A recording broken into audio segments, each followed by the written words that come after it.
Okay, dude, if we're going out, you're gonna have to take that off. This video is sponsored by Oriental Gifts in downtown Winnipeg. Anime DVDs, CDs, model kits, apparel, all you can want, and hidden in a nice downtown mall. Hoping to go down and give you guys a little tour soon, talk to the owner, and that'll be a fun little video to see kind of my side of where I get Gundams sometimes. But yikes. Look at this guy here. What a wild look for a Gundam. A white hooded Gundam. Thank God it's not Black History Month yet.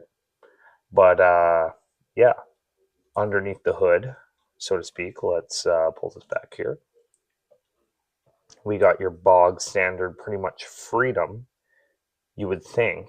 But this is the Rising Freedom from Gundam Seed Freedom, the movie. And you would think, oh, so this is the main character of the movie. No. This is from the beginning of the movie before it gets upgraded to the Mighty Strike Freedom or whatever, the one with the gold inner frame. But now I have a really soft spot for this guy because I got this as a sponsored kit. Think he's really cute and going to do some fun stuff with it. I was going to put this guy in the Meteor unit, maybe paint him pink to go with the Meteor unit that I haven't really worked on much yet. And that's a big kit. That'll be fun. So this could be a nice long project. But this kit itself is really curious. So my other point of comparison would be the real grade build strike. Quite different, but I love the build strike. I don't love that kit, but I love the build strike. So I do have a soft spot for the strike and the freedom simply by extension of the build strike. This here is the standard freedom. Just the freedom. Don't mind this missing piece here. Came off. It's in my parts box. I'll find it somewhere before next Christmas. Because I was using this as our Christmas star this year on the little tree we had with the kids.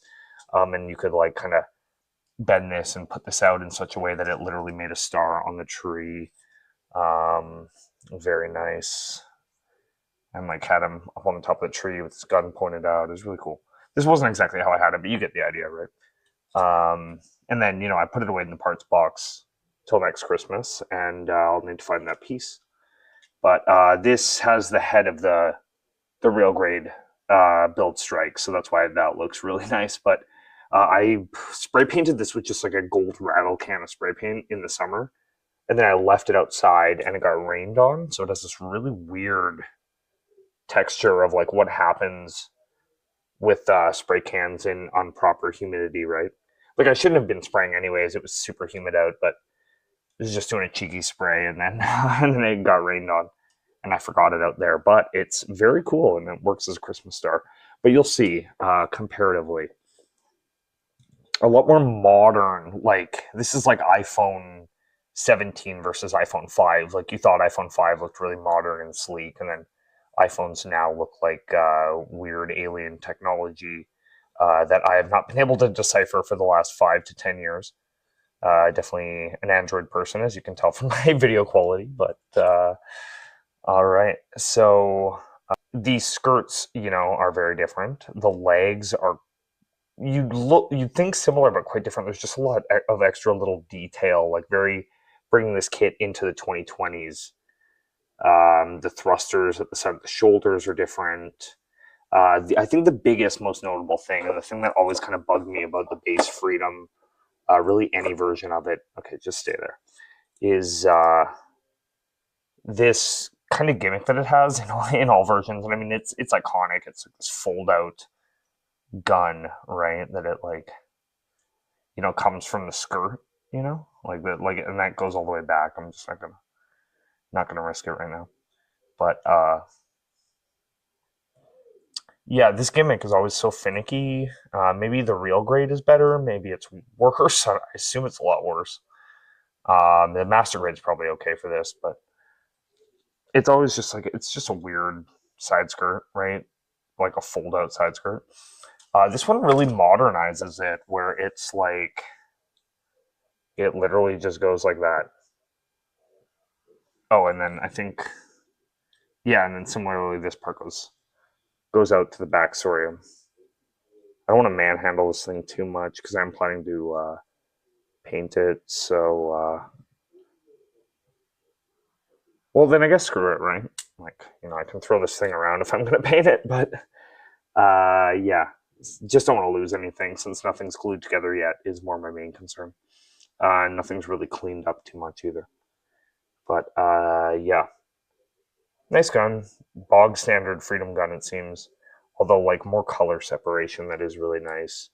I'm not a kit reviewer guy. I'm not going to be like, ooh, nice color separation. Like if there's a tube on the gun, that's cool. You can paint it. I don't really think it needs to be an extra piece all the time. I don't know. I'm not that sort of person. I like detail. I don't care if it's an extra piece or not, or a different color or not. You can paint detail. You can't, paint detail that's not there. This shield's really cool, and it's very similar to the Freedom Shield, but it has like a boomerang feature, so this is supposed to fly and boomerang out, and then come back. At least that's what the instruction manual says, but very cool. In general, yeah, you got your beam sabers on top of the skirt there, normal Freedom feet.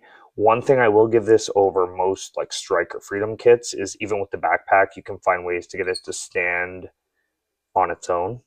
Something about the way they did the legs before, they were too like hollow or too light, and since they're more, angular, sleek race car style legs. I would say humanoid, but no human really has legs like this, except for me. It rarely stands. Old seed kits rarely stand. Old strike kits, especially. Even like the entry grade strike, I have immense amounts of problems with. This is very similar to the other backpack. It has the guns at the side that come out. These ones actually kind of turn, so these can come forward. I don't think these ones can, unless I'm mistaken. But all in all, basically the Freedom's wings. I think this is basically just the upgrade of where the Freedom would be at after Destiny, but before it needs that upgrade to the Mighty. I don't remember that movie that well, but I remember watching it twice and thinking it was really, really weird and really horny. But it's Seed, and I don't mind that. I think it's very funny whenever that happens in Seed. The immense hypersexuality, soap opera-ness of Seed, which if like my mom's watching this or other non-Gundam people like Warhammer people are watching this, not all anime is that way, and especially not all Gundam is that way. Like sex everywhere and hypersexual. It's really just Gundam Seed. They deal with the theme of sex and femininity and things like that a lot in Gundam, but and how that motivates people. But in terms of seeing, some breasts on screen, that's a Gundam Seed exclusive, baby. And then we have the baffling hood for the mobile armor mode. Like it's so baffling. It almost gives me Hammurabi. Like I almost like it more up because it reminds me of Hammurabi's cone head or whatever. But with the white, it's really not flattering. And I need to get this video out for January, because if I put this out in February, it's not a great look. So I'm thinking, since this thing is pointy like this, like I kind of want to do that like World War II bomber thing, or like Machining Krieger thing of putting a shark face on here. I know the ball in Gundam is known for having a shark face, but nothing really has that in Gundam Seed. Like a shark face painted on the teeth, and then maybe eyes up here. And I think that'd be really fun because I painted the Seed Zagok, which I showed off in my Zagok video, and I think it'd be really fun to have like an aquatic guy to fight him that's like has this shark painted fin that goes up. But quickly going to show off the mobile armor mode. I'm not a kit reviewer guy. Like I'm sure the Gaikatsus of the world and whatnot have shown this off. But just really quick, this is how it's going to look when it's in flight.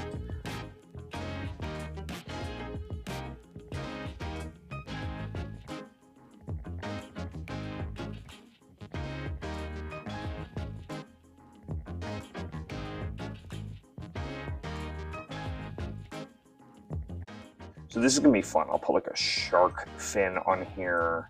And this will be like, he'll be underwater on a mission to take out the Seed Zagok with Athrun inside. Because for some reason, Athrun and Shin are fighting again. We don't know why, but the girlies are fighting. But yeah, look at that. So it's just like a shield with a gun underneath. Definitely the weirdest Waverider mode maybe I've ever seen. But I kind of like it. I don't know. I'm not going to lie. I think it's really funny. It's the pointy hood that sells me. Really interesting kit here. It'll be fun to paint this up and see what I can do here. I usually paint like old high grades or even like SDs, like in that SD video. So doing like a new high grade like this, like a really modern one. I guess I did do the Seed Zagok, but that doesn't count because that's a Zagok, right? I guess, let me rephrase. I rarely paint Gundams, you know. I paint gunpla, but I rarely paint Gundams. Like, titular main Gundams. They have a lot of moving parts, they're very complex, and that's not even it. I just don't like many of the Gundams versus the grunts. But, yeah, I do have a soft spot in my heart for Seed. I have a soft spot for the Strike, the Build Strike, and the Freedom. This Gold Star Freedom, this was actually a birthday gift last year for my girlfriend, I believe. Either birthday or Valentine's Day. I feel that. I think it was Valentine's Day. But yeah. That's pretty much all there is to this kit here. I just want to thank Oriental Gifts again for sponsoring this. Really, really cool kit altogether. Check them out if you're ever downtown. And thanks again. All right. Catch you tomorrow.